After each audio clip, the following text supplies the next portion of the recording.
Hello everyone, आज की इस वीडियो में हम बात करने वाले हैं salient features of British constitution के बारे में। जो ब्रिटिश का जो संविधान है उसकी क्या क्या विशेषताएं हैं। पहला है अनरिटन रूल्स। अनरिटन रूल से आप समझ सकते हो कि जो वहाँ का रूल्स और रेगुलेशन है वो रिटर्न में नहीं है, लिखित में नहीं है, सब कुछ वहाँ ओरली है। किंग और क्वीन ने कोई डिसीजन पास किया है वो सब ओरल चल रहा है। अब ये नहीं है कुछ भी पास करेंगे सब कुछ लिख देंगे, जैसे इंडिया का कॉन्स्टिट्यूशन है, बहुत बड़ा कॉन्स्टिट्यूशन है। वहाँ का ऐसा कुछ नहीं है, वहाँ सब मोस्टली ओरल। अब ये भी नहीं है कि सब कुछ ही अनरिटन है, कुछ जो वहाँ का पार्ट है वो रिटन में भी है। जैसे एग्जांपल मैंने नीचे लिखा हुआ है, मैग्ना कार्टा हो गया, बिल ऑफ राइट्स हो गया, ये चीज़ें जो है रिटन में दे रखी हैं। लेकिन जो अनरिटन पार्ट है, जो अलिखित, जो जितना भी पार्ट है वो उसका ज़्यादा इफ़ेक्ट है वहाँ की सोसाइटी पे, वो ज़्यादा हैवियर है रिटन वन से। ठीक है, जो भी लिखित पार्ट है उससे ज़्यादा जो इफेक्ट वाला है वो अनरिटन रूल्स रेगुलेशंस हैं वो हैं। अब है सेकंड पार्ट है इवोल्यूशनरी। इवोल्यूशनरी का मतलब कैसे डेवलप हुआ, कैसे उसकी ग्रोथ हुई। तो it is the result of conscious growth efforts as well as the needs of time. धीरे धीरे ग्रोथ हुई, काफ़ी एफर्ट्स लगाए गए, काफ़ी मेहनत लगी उसे ग्रो करने में, और जिस हिसाब से जो टाइम था उसकी नीड्स के अकॉर्डिंग, जैसे मतलब अभी कोई नीड्स है तो उस हिसाब से कॉन्स्टिट्यूशन को अमेंड किया, उसे चेंज किया। आज कुछ टाइम है, तब कुछ टाइम था, तो अलग अलग टाइम पे काफ़ी उसमें डेवलपमेंट की गई, अमेंडमेंट किए गए, तब ये लागू होने लायक बनाया गया। धीरे धीरे इसकी ग्रोथ हुई, और सबसे ज़्यादा जो ओल्डेस्ट कॉन्स्टिट्यूशन है वो ब्रिटिश कॉन्स्टिट्यूशन को ही माना जाता है। अगर वैसे एमसीक्यूज़ में पूछें कि सबसे पुराना कॉन्स्टिट्यूशन कौन सा है, अमेरिका, इंडिया, कोई भी आ जाए, तो उसमें आपको देखना नहीं है, सीधा ब्रिटिश कॉन्स्टिट्यूशन पर टिक मार्क कर देना है। अब नेक्स्ट पॉइंट है difference between theory and practice. There are so many difference and conflicts in the implementation of United Kingdom's law theoretically. King queens are the sovereign, all governors are the servants of crown. इसे पढ़ते हैं, क्या कह रहा है ये, मतलब बताती हूँ मैं क्या कह रहा है ये। वहाँ का जो कॉन्स्टिट्यूशन है उसमें काफ़ी डिफरेंस है, लिखित में जो है चीज़ें, और जो वहाँ प्रैक्टिकली जो देखी जा रही है उसमें काफ़ी डिफरेंस है। जैसे लिखित में बताया गया है जो किंग और क्वीन है उन पे सारी सोवर्जिन पावर है, सारी संप्रभुता है, जितनी भी सुप्रीम पावर है, जितने भी वहाँ लॉ इम्प्लीमेंट्स करने की पावर है, मेन पावर सारी की सारी किंग और क्वीन पे। बट इन प्रैक्टिस जो मतलब देखा जा रहा है वहाँ, अब जितनी भी पावर है सारी शिफ्ट हो चुकी हैं, किससे, किंग से शिफ्ट होके आ गई हैं अब पार्लियामेंट के पास। पार्लियामेंट के पास अब सारी पावर आ चुकी हैं। जो किंग है वहाँ का वो सिर्फ एक फिगर हेड, या कह सकते हैं नॉमिनल हेड रह गया है। इसका मतलब ये होता है कि जैसे एक दिखावे वाली पावर जो होती है, एक तो होता है नॉमिनल हेड और एक होता है रियल हेड। जैसे इंडिया का एग्जांपल लेते हैं, इंडिया में प्राइम मिनिस्टर है, प्रेसिडेंट है।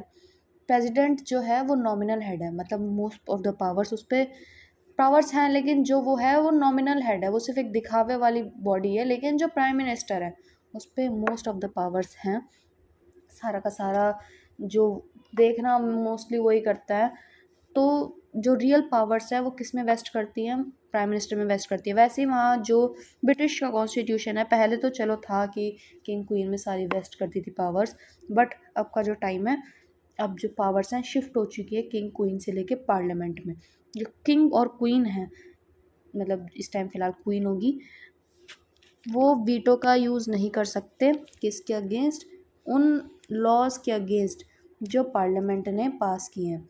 पार्लियामेंट ने जो भी लेजिस्लेशन बनाया है, जो भी मतलब लॉज बनाए हैं, उसके अगेंस्ट वीटो का यूज़ नहीं कर सकती। अभी वीटो क्या है, वीटो को देखते हैं।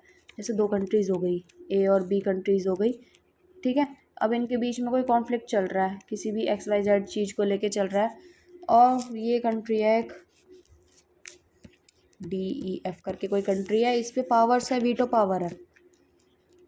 तो अगर इनका अगर कोई केस जाता है, कहाँ जाता है, सिक्योरिटी काउंसिल में। सिक्योरिटी काउंसिल में अगर इनका कोई केस जाता है तो, और अगर ये जो DEF जो भी कंट्री है अपनी वीटो का यूज़ करती है, तो सिक्योरिटी काउंसिल में इसका केस आगे नहीं बढ़ेगा। अगर वो कहती है कि नहीं इसका केस आगे मत बढ़ाओ, इसे बस यहीं रोक दो।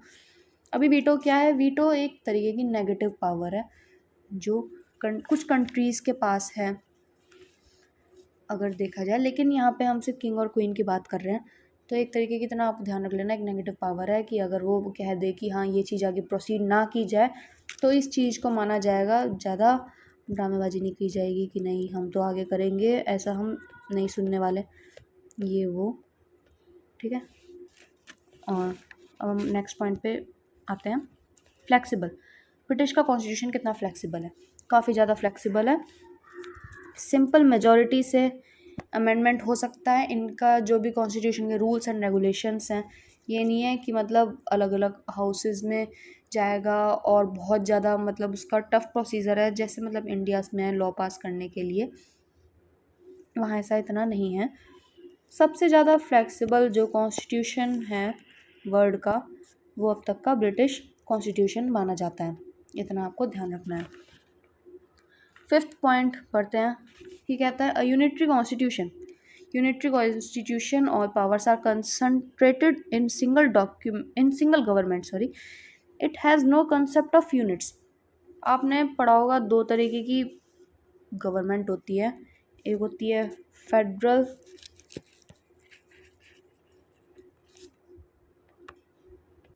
और दूसरी होती है unitary form of government. 2 types की गवर्नमेंट होती है। यूनिटरी फॉर्म ऑफ गवर्नमेंट में क्या होता है, जितनी भी पावर्स होती है वो सारी एक ही सिंगल गवर्नमेंट के पास होती है। ये नहीं कि बहुत सारी पावर नीचे डिस्ट्रीब्यूट कर रखी हैं, ऐसा कुछ नहीं है। लेकिन जो फेडरल है, इसमें जो गवर्नमेंट की जो पावर्स होती हैं अलग अलग एजेंसीज़ में अलग अलग फेडरल्स डिवीज़न्स, अलग अलग जगहों पे इनकी पावर डिस्ट्रीब्यूट होती है। जो मतलब समझ सकते हैं, जो यूनिटरी है उसमें जो पावर है सारी एक जगह पे, और जो फेडरल है उसमें जितनी पावर्स हैं वो अलग अलग जगहों पे बांटी जाती हैं। तो जो ब्रिटिश का जो कॉन्स्टिट्यूशन है वहाँ यूनिटरी फॉर्म ऑफ गवर्नमेंट है, जितनी भी सारी पावर्स हैं वो सारी की सारी एक ही गवर्नमेंट में है। यहाँ पे यूनिट्स का कोई कॉन्सेप्ट नहीं है, फेडरल सिस्टम का कॉन्सेप्ट नहीं है। 6 पॉइंट देखते हैं, rule of law. Rule of law British का ही है कॉन्सेप्ट, काफ़ी इंपॉर्टेंट है, इसे तो आपको ध्यान रखना ही पड़ेगा, चाहे इसमें ना लिखो लेकिन बट आपको पता होना चाहिए इसके बारे में। अब रूल ऑफ लॉ क्या है, गिवन बाय एवी डाइसी। एक एवी डाइसी थे, उन्होंने इस रूल को प्रपाउंड किया। अब ये रूल कहता है, इसमें 3 पॉइंट्स बताए गए हैं। पहला है लॉ इज सुप्रीम, सेकंड है predominance of legal spirit, third है इक्वालिटी बिफोर लॉ। इसे देखते हैं क्या कहता है। लॉ इज सुप्रीम का मतलब है कि जो वहाँ का लॉ है वो किसी भी तरीके के आर्बिट्रेरी पावर के इन्फ्लुएंस में ऐसा नहीं है। आर्बिट्रेरी मतलब मनमाना पावर, मनमानी जो होती है यूज़ करके अपनी क्या नाम है किसी को कंट्रोल करना, ऐसा वहाँ नहीं है। जो लॉ है वहाँ बिल्कुल फ्री है, अपनी हिसाब से सुप्रीम है, जैसा डिसीजन देगा वो ठीक है। Predominance of legal spirit, India के केस में ये अप्लाई नहीं होता प्रीडोमिनेंस ऑफ लीगल स्पिरिट, लेकिन ब्रिटिश में ये माना जाता है वहाँ जो कोर्ट्स है वो कुछ भी कह दें वो ही ठीक होगा। कोई भी डिसीजन उन्होंने दिया है वो ठीक होगा, उसे नेगलेक्ट नहीं किया जाएगा। प्रीडोमिनेंस ऑफ लीगल स्पिरिट का मतलब ये है, court determine the legal right of private person in particular case. Court जो है तय करेगा कि क्या सही है क्या गलत है। थर्ड पॉइंट है इक्वालिटी बिफोर लॉ। ये तो आजकल हर जगह कॉन्स्टिट्यूशन में देखने को मिलता है, इंडिया के कॉन्स्टिट्यूशन में भी है ये और ब्रिटिश के तो है ही already. No man is above law, सब इक्वल हैं। ब्रिटिश का जो कॉन्स्टिट्यूशन है उसके अकॉर्डिंग सब इक्वल हैं, कोई भी अबव नहीं है लॉ से। 7th पॉइंट पढ़ते हैं, आगे बढ़ते हैं अपना। Parliamentary form of government. Parliamentary form of government, parliamentary form of government का मतलब है कि जो वहाँ की जो एग्जीक्यूटिव होती है, ये 3 होते हैं ना, एक सेकेंड। एग्जीक्यूटिव रिस्पॉन्सिबल होती है लेजिस्लेचर को, मतलब जो भी इलेक्ट हुई है लेजिस्लेचर, उन्हें बताना पड़ेगा, उन्हें जवाब देना पड़ेगा कि जो भी उन्होंने काम किया है वो क्यों किया है। 3 बॉडीज़ होती हैं जैसे गवर्नमेंट की, कहते हैं एग्जीक्यूटिव, लेजिस्लेचर, जुडिशरी। जुडिशरी की यहाँ बात नहीं की जा रही, पहले एग्जीक्यूटिव और लेजिस्लेचर को देखते हैं।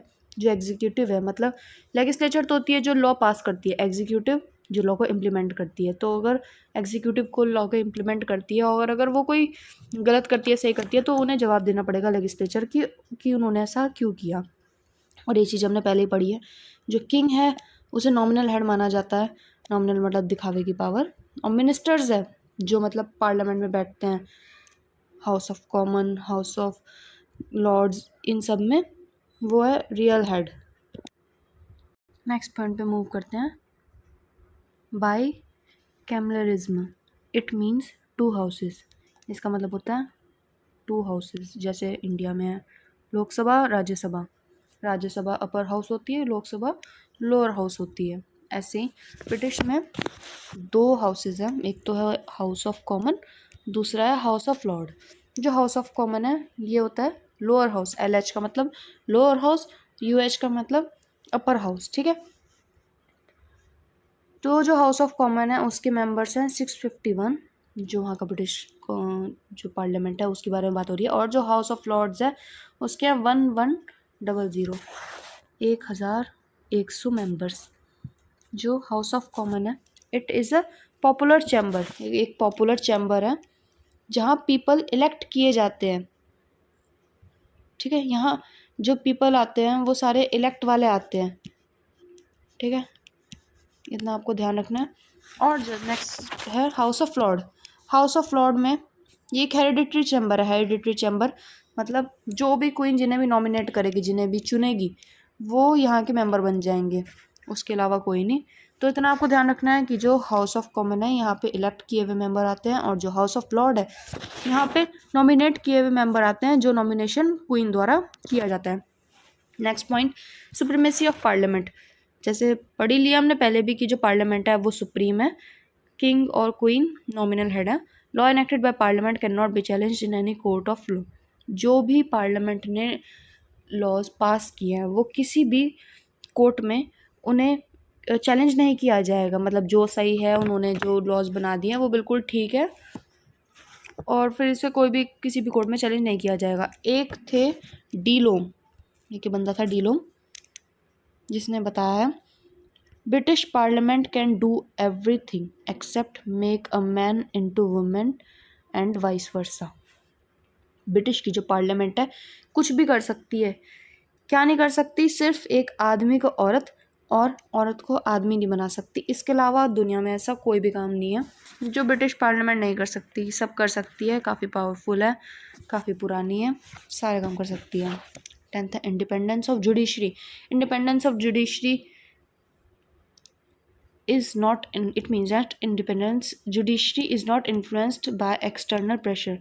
मतलब जुडिशरी जो वहाँ की है, लेजिस्लेचर, एग्जीक्यूटिव, जुडिशरी, जो जुडिशरी है वो किसी भी दबाव में नहीं है। अपने जितने भी जितने भी डिसीजन देगी सारे अपने मतलब सोच विचार करके देगी। ये नहीं किसी ने कह दिया ऊपर से कोई प्रेशर आ रहा है, नहीं आपको ऐसा करना है वैसा करना है, ऐसा कुछ नहीं है, काफ़ी फ्री है।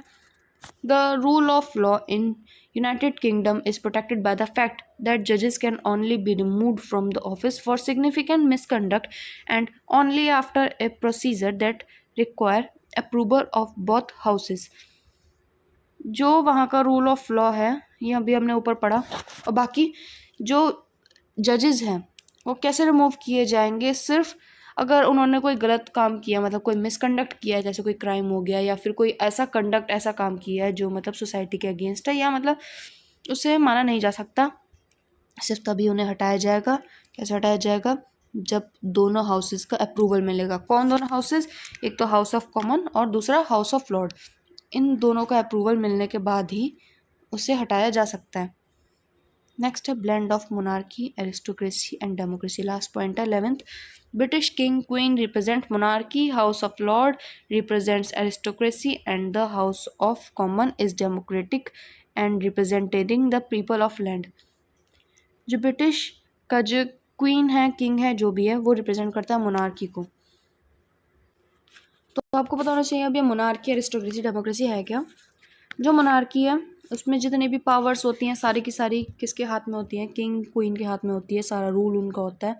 एक ये तरीके का हेरिडिटरी रूल होता है। दूसरा एरिस्टोक्रेसी, एरिस्टोक्रेसी भी हेरिडिटरी रूल ही है, ऐसे लोगों का रूल तो है नहीं कि उसमें कोई इलेक्शन वगैरह ऐसा कुछ नहीं है। तो हेरिडिटरी रूल है ये भी, और ये ग्रुप में पावर होती है। मतलब जैसे मिलिट्री वाला होता है शासन, तो उसमें भी जैसे ग्रुप में होता है, तो एरिस्टोक्रेसी भी वही चीज़ है।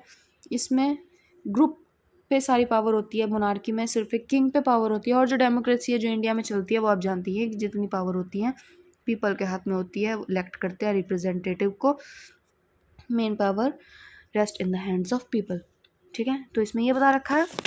तो जो वहाँ का जो क्वीन है वो रिप्रेजेंट करती है मोनार्की को, सिंगल है, अब क्या नाम है, मोनार्की रिप्रेजेंट करेंगी।